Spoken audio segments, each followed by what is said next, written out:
Hi, and welcome back to the RoseRocket platform. Today we're going to dive into the most powerful tool in RoseRocket, Object Builder. At RoseRocket, we believe if you can dream it, you can build it. And this tool gives you the ability to customize your data to your unique business needs. So what exactly is Object Builder? Well, let's get started with the basics. While running your business, every piece of data counts. Whether it's tracking an order, creating an invoice, or managing your assets, we believe that if you capture your data, your business will be more efficient. Object Builder allows you to add, edit, or remove fields from RoseRocket. Whether you need to track additional details on invoices or categorize your assets in a specific way, Object Builder allows you to do just that. Now that you have a clear understanding of what Object Builder is, let's go ahead and explore it and create some custom fields so we can go ahead and capture your data. Let's get building. In Object Builder, you can create different types of fields depending on what you need to keep track of. So let's dive in. First thing we're going to do is we're going to navigate to Settings.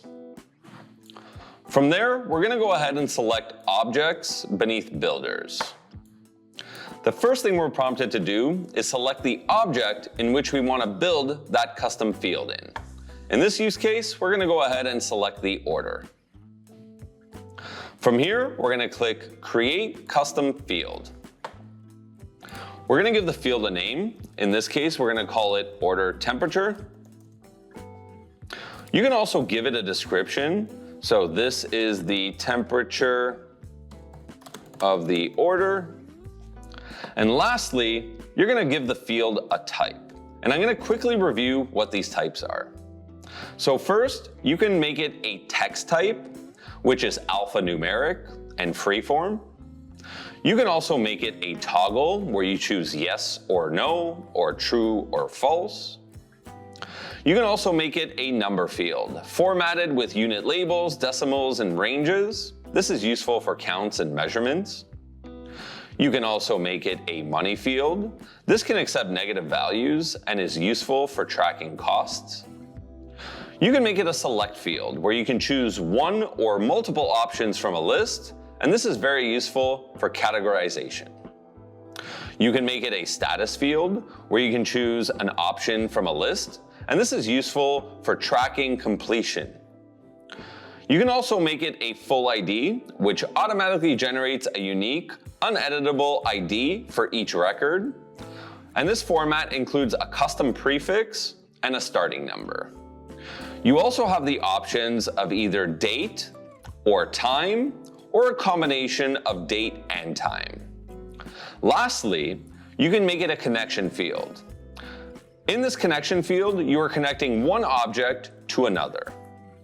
Or lastly, you can make it a lookup field, which shows the value from a field in a connected record. This is useful for displaying simple data. So in this use case, because it's temperature, we're going to go ahead and select a number field. Once completed, we'll go ahead and hit Create.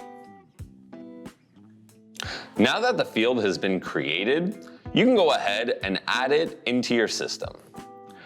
As you see over here, you have two separate views. You have an internal view and an external view.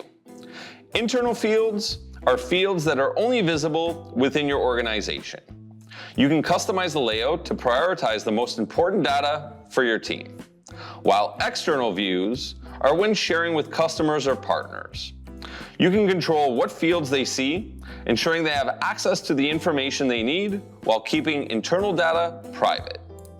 So what we're going to do here is we're going to search our order temperature, and we're going to go ahead and add it to our internal field. And if we wanted to move this order temperature into the general, we would just go ahead and drag it down and place it there. Once completed, we can go ahead and hit save. Now, if you wanted to delete this custom field, simply go back to the field you created, hit the edit button, and once you scroll down, you can go ahead and hit delete custom field just to get rid of it to start over.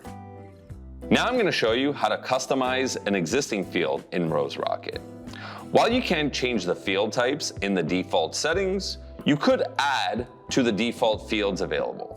So for example, In RoseRocket, we have statuses for orders, as you can see here, of new, booked, in transit, delivered, so on and so forth. However, I can go ahead and add an option. So if I wanted a status of dropped, I can go ahead and add that in there and then hit save. Now that drop status will be available on my orders. Now that you know how to create a custom field in RoseRocket, you may be looking to add it to a board and then export or import that board via CSV. If you're looking to do any of those two things, feel free to click the links in the description below. And that's it for our deep dive in Object Builder. With this tool, you can now go ahead and customize the data that speaks to your business. Thanks for watching. I'll see you next time.